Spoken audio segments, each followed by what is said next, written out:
নমস্কার বন্ধুরা, কেমন আছো তোমরা সকলে? আশা করব খুব ভালো আছো, সুস্থ আছো। রিঙ্কু লাইফস্টাইল ব্লগে তোমাদের সকলকে স্বাগত জানাই।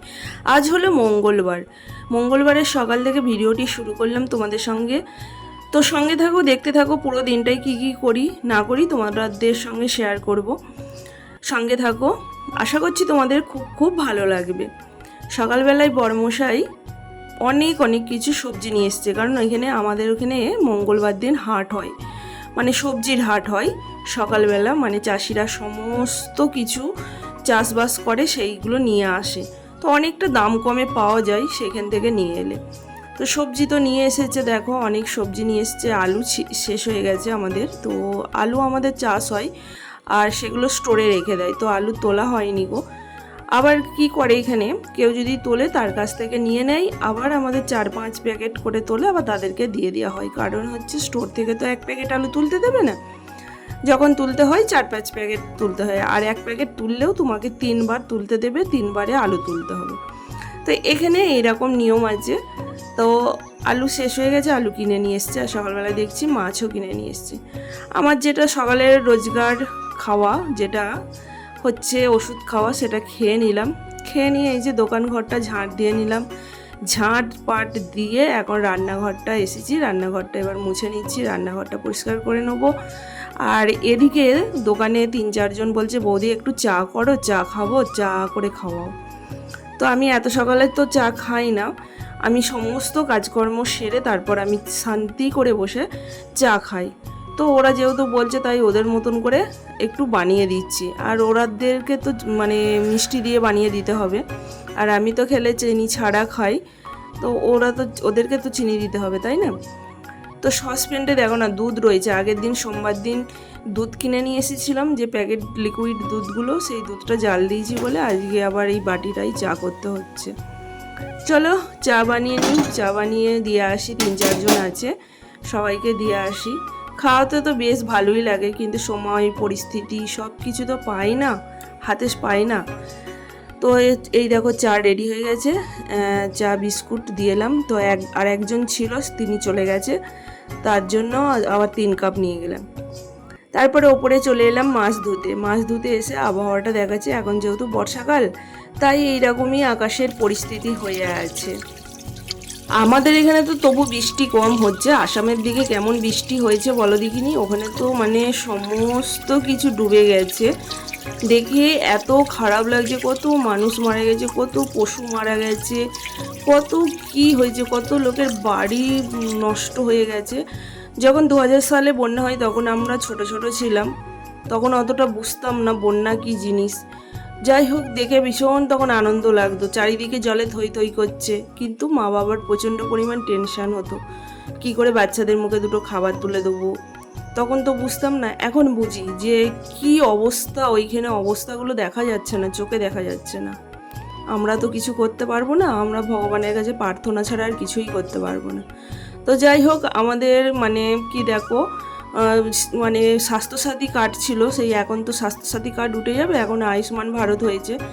তো বিডিও অফিসে গিয়ে ফর্ম জমা দিয়ে এসেছিলাম তুলে, সেই প্রায় সারাদিন ধরে ওখানে লাইন দিয়ে দাঁড়িয়ে জমা দিয়ে এসেছিলাম। তো ওখান থেকে আবার কাগজটা রিটার্ন এসছে। তো সকালবেলা নিচের কাজকর্ম সেরে সেই কাগজটা আবার আশা দিদিমণি পাঠিয়েছিল। তো দুটো জিনিস লেখা হয়নি, সেই দুটো লিখে তো দিয়ে এলাম। দিয়ে এসে এই যে ওপরের ঘরটা এখন মোছামুছি করছে। আজকে মঙ্গলবার, মেয়ে বলেছে, ওমা আজকে একটু বজরংবলীর পুজো করব। হ্যাঁ করবি, করা তো খুবই ভালো। আমাদের তো যেন সাংসারিক সময়ের কাজের অভাব, সমস্ত কিছুর জন্য অভাবের জন্য হয়ে ওঠে না।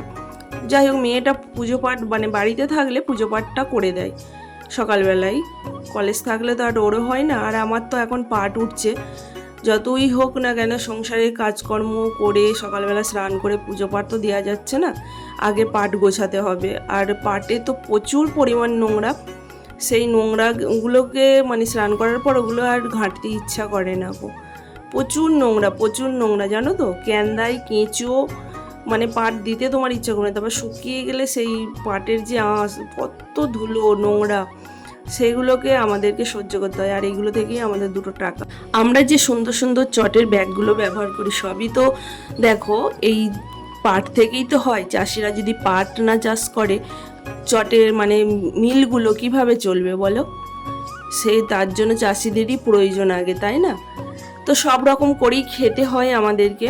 আর এখানে ঘর মোছা হয়ে গেল, এখন আমার সরু গলি বারান্দাটা এখন একটু মুছে নিচ্ছি। তো মেয়েটা তো কালকে উপোস করেই ছিল, সন্ধ্যাবেলা একটু লুচি আর সুজি খেয়েছে। চলো তাড়াতাড়ি করে আবার রান্নাটাও সারতে হবে, দুটো তো ভাত খাবে আজকে।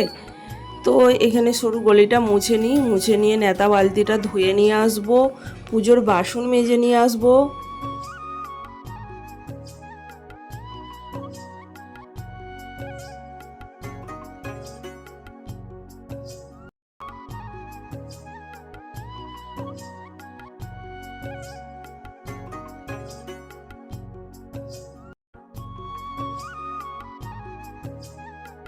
তো বন্ধুরা, তোমাদের ওখানে কাদের কাদের পাট চাষ হয় আর কাদের এই সময় পাট ওঠে একটু কমেন্ট করে জানিও।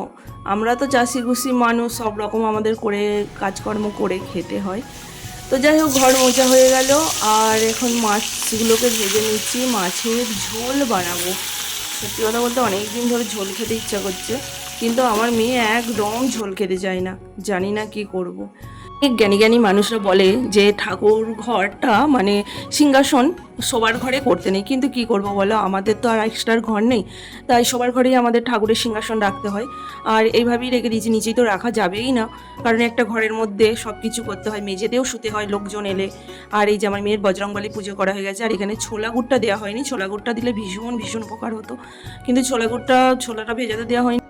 এই যে আমার মেয়ের পুজো কমপ্লিট হয়ে গেছে, এই যে দেখতেই পাচ্ছ বজরংবলীর পুজো করেছে আজকে।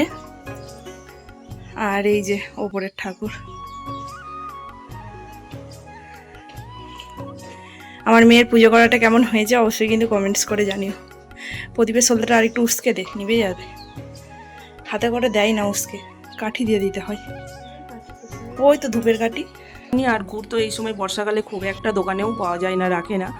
আর কেমন হয়েছে আমার মেয়ের পুজো পাঠটা অবশ্যই কিন্তু কমেন্টস করে জানিও। তো চলো এখন যাব নিচেই গিয়ে তো রান্না ভাত চাপিয়ে দিয়েছি। আর আগের দিনে যেহেতু লুচি রয়েছে, তাই একটু ঝাল করে না আলুর তরকারি বানিয়ে দিলাম। আর আগের দিন তো সুজি বানিয়েছিলাম, মিষ্টি মিষ্টি না খেতে একদমই ইচ্ছা করে না, তো ঝাল আলুর তরকারি দিয়ে লুচি খেতে কার ভালো লাগে বলো তো? অবশ্যই কিন্তু কমেন্টসে জানিও। আমাদের তো ভীষণ ভালো লাগে। অনেকে বলে সাদা আলুর তরকারি করে, কিন্তু এটা সাদা আলুর তরকারির মতনই, কিন্তু হলুদ দেওয়া হয়েছে। তো আলুর তরকারি করেছি ঝাল, আর মেয়ে তো সুজি খেলোই না, আমি একটু সুজি খেলাম, আর 2 পিস লুচি। আমাদের এটা হলো সকালে ব্রেকফাস্ট। তারপরে সমস্ত রকম সবজি দিয়ে মাছের ঝোল বানিয়েছি। আর কি হয়েছে তোমাদেরকে বলে দিই, যেহেতু মাছের ঝোলটা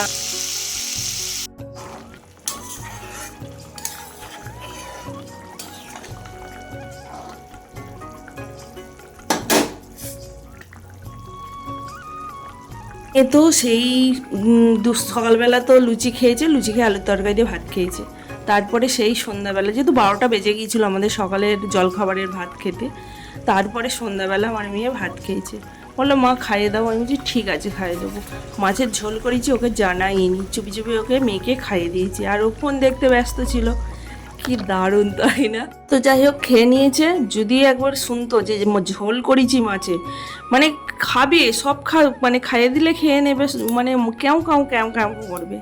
তো যাই হোক আমার 2:30 বেজে গিয়েছিলো রান্নাবান্না সারতে। এখানে কাঁকরোল ভাজা, মাছের ঝোল আর আলুর তরকারি সকালের কিছুটা রয়েছে, এই ছিল আমার মেনু। তো ব্লগটি আজকে এখানেই শেষ করলাম, দেখা হবে নেক্সট ভিডিওতে। ভালো থেকো, সুস্থ থেকো, সাবধানে থেকো, হাসি খুশিতে থেকো। 2:30 বেজে গেছে, এখন গ্যাস মুছবো, কড়াই মাজবো, তারপর তো পাট রয়েছে, পাট নাড়াচাড়া করবো, তাই ব্লগটি এখানেই শেষ করে দিলাম। আর পাট তুলে ভীষণ কষ্ট হবে, তখন আর ইচ্ছা করে না ব্লগ করতে।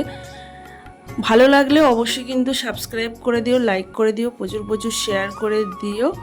তো দেখা হবে তোমাদের সঙ্গে পরের ভিডিওতে। আর অবশ্যই কিন্তু কমেন্টস করে জানিও ভিডিওটি কেমন লাগলো আর আমার রান্নাবান্নাগুলো